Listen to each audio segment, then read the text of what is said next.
جی میں غلام مرتضیٰ ظفر کینیڈا سے روشن ٹی وی کے لیے روشن تاریخ کے سلسلہ میں جو ہم نے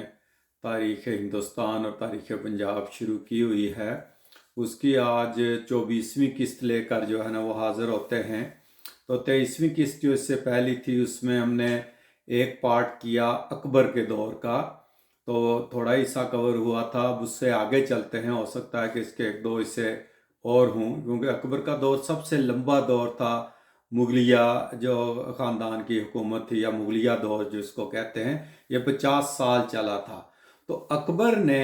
یہ ایک خاصیت تھی اکبر کی کہ اکبر نے کسی جنگ میں شکست نہیں کھائی، خاص کر جس میں وہ خود شامل ہوا ہو۔ شروع میں ایک قد جو ہے نا وہ اس طرح کی جو ہے نا وہ ان کو جو ہے نا وہ پیچھے ہٹنا پڑا، جس طرح سندھ میں بھی اور بنگال میں بھی کچھ جو ہے نا، تو لیکن پھر دوبارہ یہ کمک پہنچ جاتی تھی اور کافی جو ہے نا وہ تیزی سے یہ پھر دوبارہ سے قبضہ کر لیتے تھے۔ ان کو مکمل شکست کسی جگہ بھی نہیں ہوئی، نہ راجپوتوں کے مقابلے میں اور نہ باقی کسی جگہ۔ تو اکبر نے دیکھیں کہ آہستہ آہستہ پورے ہندوستان کو جو ہے نا وہ فتح کیا، جس میں سارا یہ دیکھیں راجپوتانہ سندھ اور اس کے بعد بنگال سے لے کر کشمیر تک اور پھر کابل تک، ازبکستان تک، ہر جگہ جو ہے نا وہ اس نے سارے علاقے میں جو ہے وہ فتح حاصل کر لی تھی۔ اور اس میں جب کشمیر کی طرف اس نے رخ کیا 1585 میں، اور 1586 سے لے کر 1753 تک تقریباً کوئی 150 سال یا 160 سال انہوں نے کشمیر کے اوپر بھی جو ہے نا حکومت کی۔ اور کشمیر کی تاریخ میں پہلے کوئی بیرونی حملہ آور اگر کشمیر میں گئے تو وہ یہ مغل تھے اور وہ اکبر تھا۔ اس سے پہلے کشمیر کی تاریخ میں کشمیری ہی حکمران رہے، چاہے وہ ہندو تھے چاہے وہ جو بھی تھے، بعد میں مسلمان آگے، شروع میں ہندو تھے۔ اور جب یہ مغلوں کا دور آیا تو وہاں یوسف شاہ چک کی جو ہے نا وہ حکومت تھی، تو آپس میں اس طرح اختلافات جو ہے نا وہ کچھ شروع ہوئے۔ تو وہاں بھی ایک سوچے سمجھے منصوبے کے تحت وہاں ایک مرزا حیدر بیگ نام کے آدمی تھے، تو وہ شیعہ سنی فسادات کروائے گئے اور پھر اکبر کو بلایا گیا جو ہے نا وہ مدد کے لیے۔ وہاں سے کچھ لوگ آئے تو انہوں نے آ کے دعوت دی اکبر کو کہ آپ ہمیں کشمیر میں اس سے یوسف شاہ چک سے جو ہے نا وہ جان چھڑائیں۔ کچھ کہتے ہیں کہ یوسف شاہ چک سے بھی اس کے ایک اور چچا زاد بھائی نے حکومت چھین لی ہوئی تھی، تو وہ خود بھی آیا تھا اکبر کو کہنے کہ میری مدد کرو۔ تو اس طرح پہلی دفعہ تاریخ میں یہ مغل جو ہے نا وہ گئے کشمیر میں اور وہاں جا کر قبضہ کیا، تو وہاں اپنے گورنر چھوڑ کر آ جاتے تھے۔ اس طرح مشہدی صاحب تھے یوسف شاہ مشہدی، ان کو وہاں گورنر جو ہے نا وہ مقرر کیا اکبر نے۔ اور اکبر کو بھی کشمیر سے بڑا لگاؤ تھا۔ اکبر نے تقریباً 3-4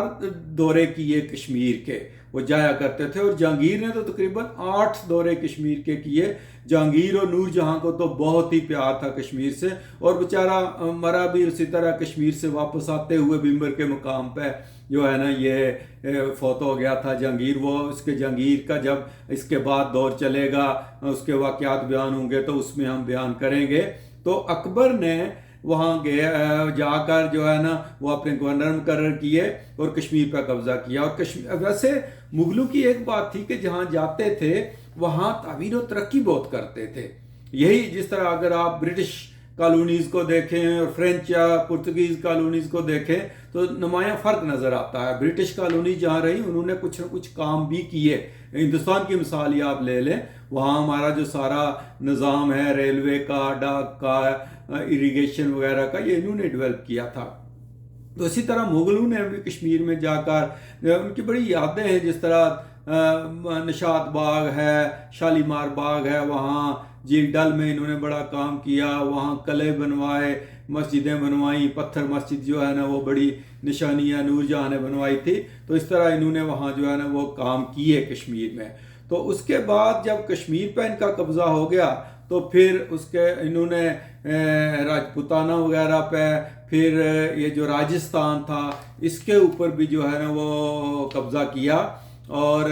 پھر اس نے سندھ کے اوپر جو ہے نا وہ سارا قبضہ کر لیا۔ اور کابل تک، جس طرح پہلے بھی میں نے کہا کہ مرزا عبدالحکیم اس کے کزن تھے، اس نے بغاوت کی تھی، اس پہ کیا، ازبکستان والوں کے ساتھ جو ہے نا ایک معاہدہ کیا۔ وہ اس طرح کہ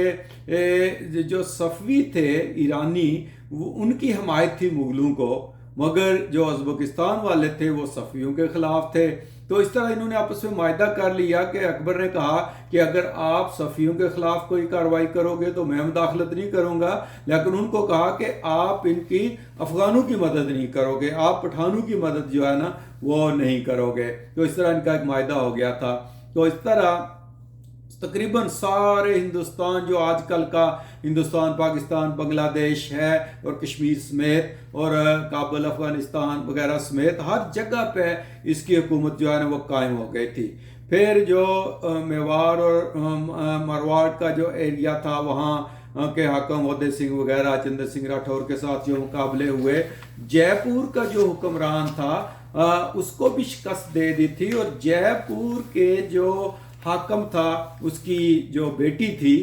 جودھا بائی، اس کے ساتھ پھر شادی ہوئی تھی اکبر کی۔ اس کی کہانی جو ہے نا وہ ابھی بیان کاری دیتے ہیں، کیونکہ شہزادہ سلیم اس کے وطن سے پیدا ہوا تھا۔ تو یہ مان سنگھ بھی جے پور کے راجہ کا بیٹا تھا، تو مان سنگھ کی بہن تھی جو ہے نا، کچھ کہتے ہیں خالہ زاد بہن تھی، لیکن یہ بہن تھی جو ہے نا جودھا بائی۔ تو جودھا بائی کے ساتھ جو ہے نا وہ شادی کر لی تھی اکبر نے، لیکن جو جودھا بائی تھی اس نے کچھ شرطیں رکھی تھی کہ اگر آپ میرے ساتھ شادی کرو گے تو پہلی بات تو یہ ہے کہ میں اپنا مذہب تبدیل نہیں کروں گی۔ تو اکبر بڑا لبرل ہو گیا تھا، وہ دین الہی کا ذکر بعد میں آتا ہے کہ اس نے جو ہے نا وہ دین الہی ایک رائج کر دیا تھا، جس کے 9 رتنوں میں سے بھی باقی جو ہے نا وہ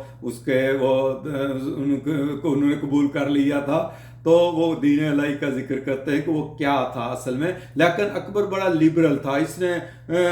بدھسٹ کو، ہندو، سکھ سب کے ساتھ روابط قائم کیے ہوئے تھے، عیسائیوں کے ساتھ بھی، اور اس نے ایک قسم کا ملغوبہ بنا لیا تھا، اور یہ کہتا تھا کہ خدا کی طرف سے یہ سارے مذہب۔ تو وہ آگے بیان کریں گے کہ اصل میں وہ دین الہی تھا کیا۔ تو جودھا بائی نے ایک شرط رکھی تھی کہ ایک تو میں اپنا مذہب تبدیل نہیں کروں گی، دوسری یہ کہ مجھے ایک محل میں جو ہے نا وہ آپ مندر بنا کے دو گے، جو اس نے بنا کے دیا، اور پھر یہ کہ میرے لیے ایک الگ کچن ہوگا جو ہے محل میں، وہ اس نے بنا کے دیا۔ اور پھر وہ رانی بن گئی، آ گئی شادی کر کے، اور مان سنگھ تو پھر گورنر بھی رہا، اور مان سنگھ نے تو بڑے مقابلے کیے جو ہے نا، بلکہ حکیم مرزا کے مقابلے میں بھی مان سنگھ کو بھیجا تھا جو ہے نا۔ تو اس طرح جودھا بائی جو ہے نا وہ اس کے ساتھ، اس کا نام مریم زمانی رکھا تھا جو ہے نا، وہ لقب دیا تھا اکبر نے، مگر یہ اصل میں جودھا بائی ہی تھی، اور یہ مسلمان نہیں ہوئی تھی، یہ ہندو ہی جو ہے نا وہ رہی تھی۔ اور اسی کے وطن سے پھر سلیم پیدا ہوا۔ اب سلیم کی پیدائش کا بھی ایک واقعہ ہے کہ اس کے اولاد نہیں تھی اکبر کے، تو اکبر کہتے ہیں کہ وہاں ایک بزرگ تھے سلیم چشتی نام کے، فتح پور سیکری میں، تو یہ آگرہ سے ننگے پاؤں چل کر ان کے پاس گیا اور جاتا رہتا تھا، اور وہاں جا کے دعا کی اور بزرگوں سے گزارش کی کہ میں تو سارے جہاں کا بادشاہ ہوں، شہنشاہ ہوں، مگر میری اولاد نہیں ہے، تو آپ دعا کریں کہ میرے اولاد پیدا ہو، بیٹا پیدا ہو۔ تو انہوں نے دعا کی، تو پھر جودھا بائی کے وطن سے، یا مریم زمانی کہہ لیں اس کے وطن سے، شہزادہ جہانگیر جو ہے نا سلیم، یہ پیدا ہوا تھا۔ تو شہزادہ جو سلیم تھا، اس کی پیدائش کی وجہ سے پھر نام اس کے سلیم چشتی صاحب کے نام کے اوپر پھر اکبر نے اس کا نام بھی سلیم رکھا تھا شروع میں، اور پھر اس کو شیخو بھی اسی وجہ سے کہتے تھے، شیخ سلیم چشتی کی وجہ سے، اور شیخو پورا جو ہے وہ بھی یہ سلیم جو شہزادہ سلیم تھا بعد میں جہانگیر بنا، نور الدین جہانگیر حکمران بنا جو اکبر کے بعد، جس نے بادشاہت سنبھالی تھی، تو یہ وہی جہانگیر تھا جو پیدا ہوا۔ اب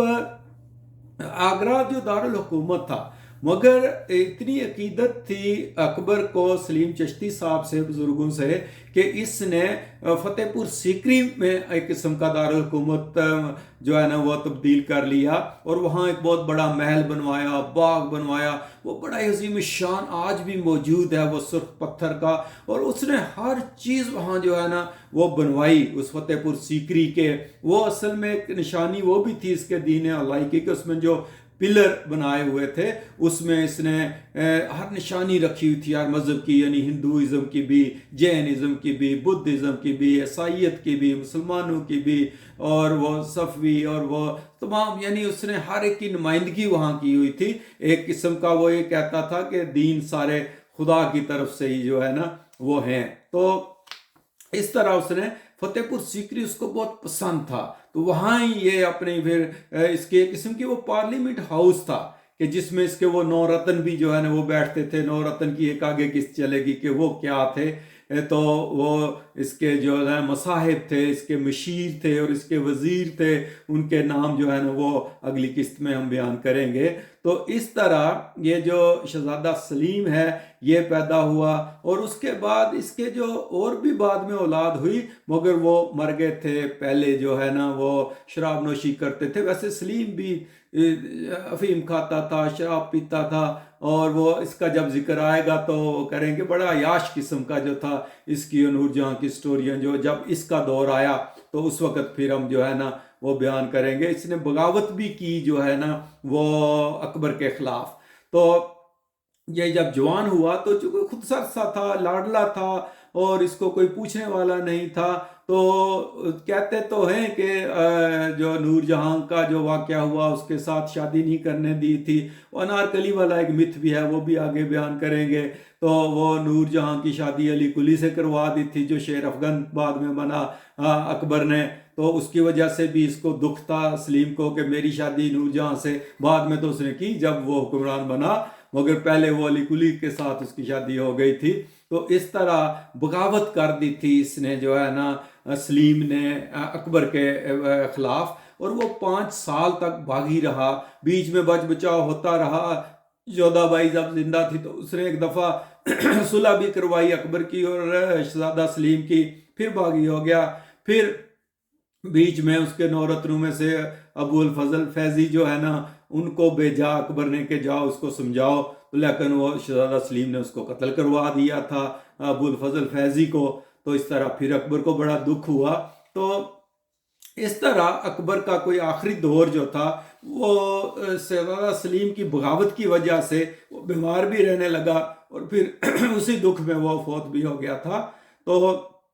ابھی لمبی ہو جائے گی قسط، تو اس کو یہاں ہی ختم کرتے ہیں۔ اکبر کا جو دوسرا پارٹ ہے تو تیسرے پارٹ میں پھر ذکر کریں گے آگے 9 رتنوں کا بھی اور باقی بھی۔ تو اس پہ اجازت دیں، اگلی قسط میں پھر ملتے ہیں اور اکبر کی کہانی کو آگے چلائیں گے۔